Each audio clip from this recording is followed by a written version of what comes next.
Las razones que creo mueven a la gente a las calles de manera masiva y de manera contundente y permanente.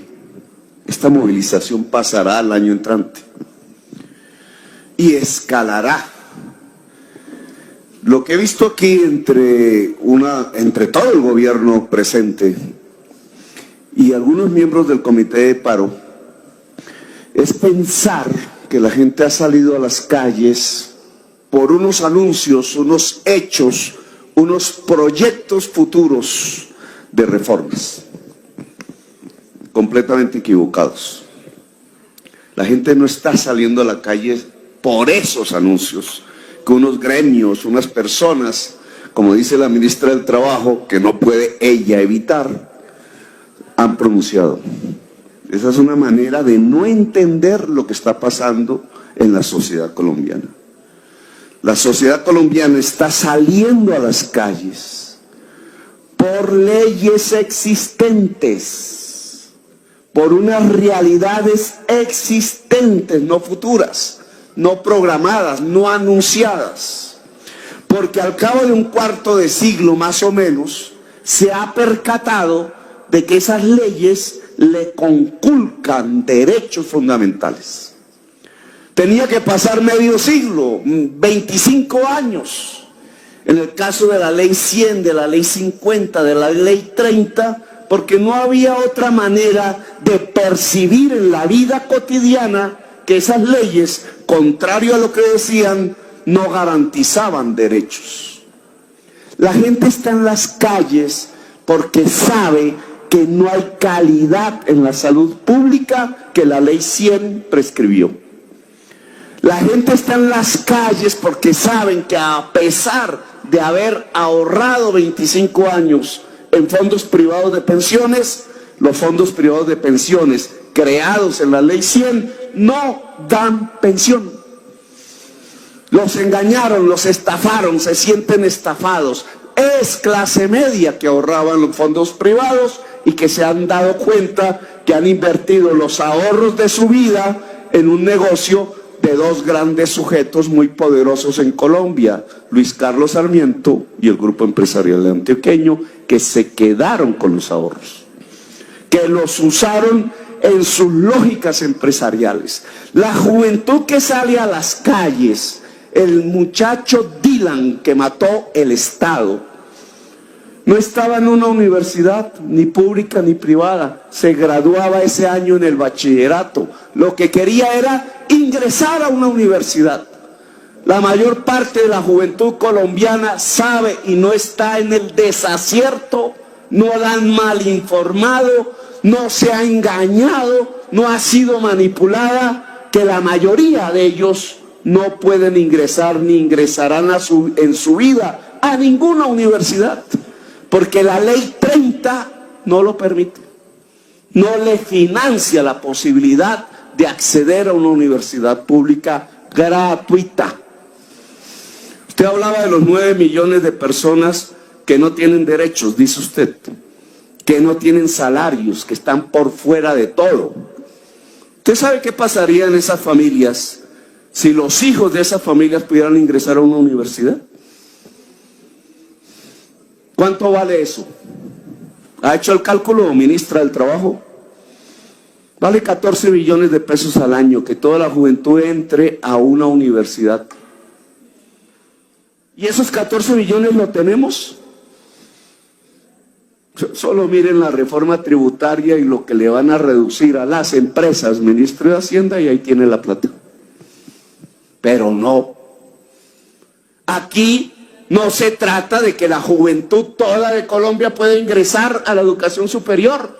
Eso no se ve como la salida de la pobreza. No se ve como la salida de la desigualdad social.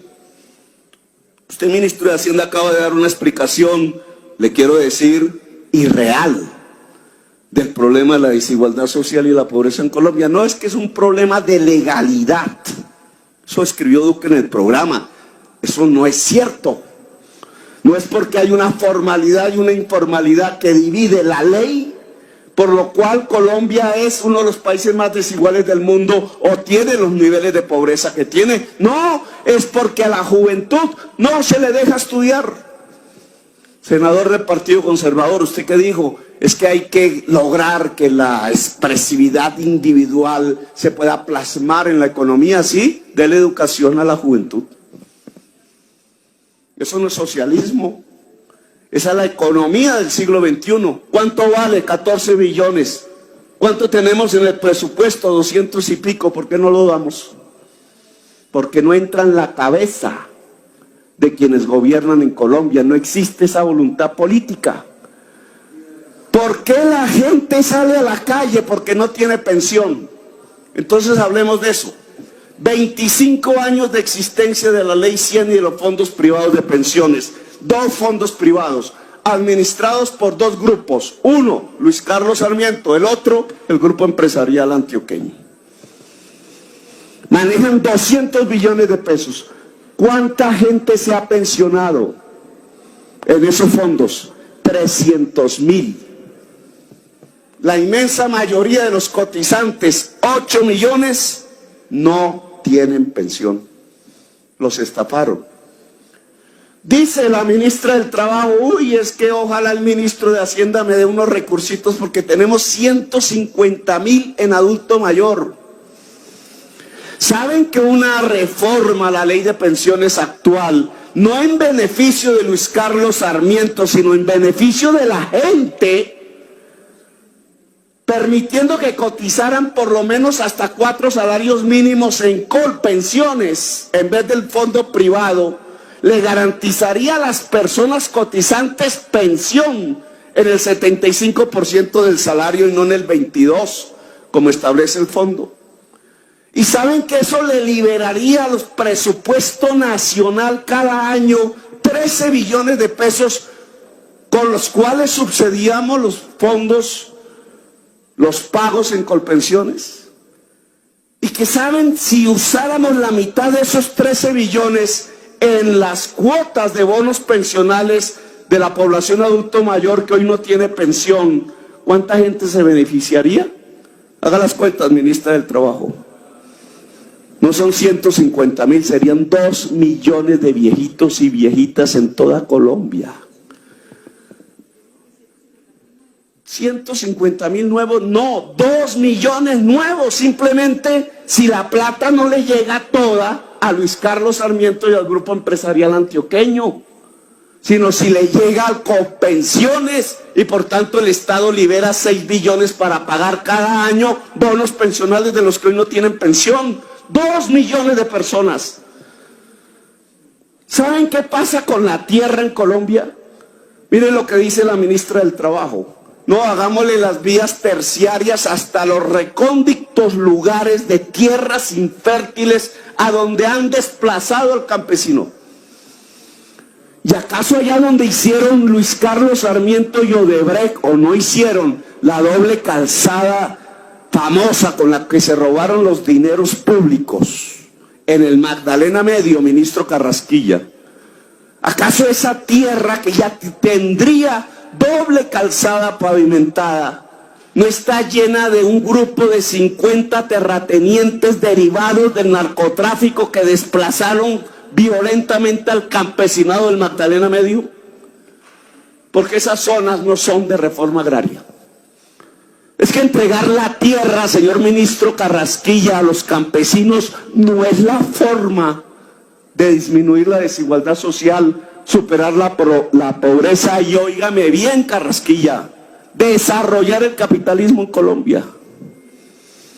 Es que el socialista Petro, entonces quieres el comunismo. No, el capitalismo. Usted ha visto en Estados Unidos o en Europa que la tierra se le entrega a los mafiosos feudales para que no produzcan. ¿Dónde? ¿Qué país? ¿Qué estado de los Estados Unidos tiene eso? No, lo tiene Colombia. ¿Y sabe por qué? Porque los dueños del poder son una clase. Los terratenientes improductivos de Colombia, que al mismo tiempo son los dueños de los bancos. Y este Congreso, y este gobierno, y ese partido de gobierno obedecen a esos intereses. Y esos intereses no son productivos, no son capitalistas, son feudales, son mafiosos. Por eso tenemos esta desigualdad. Por eso las leyes vigentes, y quiero que esto se me entienda bien, leyes que se hicieron a finales del siglo XX, la 100 entre César Gaviria y él, la 50 entre César Gaviria y él, la 30 de César. Concluya, senador.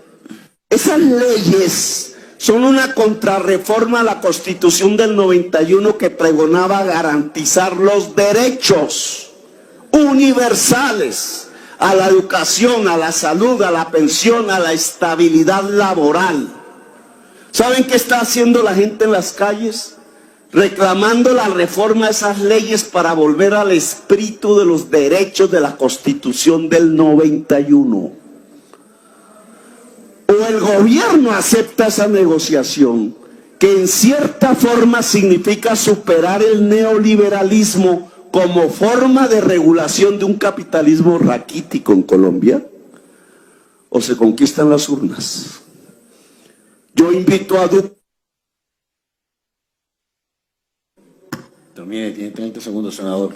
Sus senadores me están acusando. Invito a Duque a negociar con el movimiento que está en las calles, que la superación y las reformas de unas leyes que ya demostraron en la práctica que no garantizan derechos, la ley 100, la ley 50, la ley 30 y otras, para superar el neoliberalismo, porque es insostenible en la sociedad colombiana y en el mundo de hoy. Negocie, habrá mucha paz. Él se fortalecerá como presidente de la República y se fortalecerá la democracia y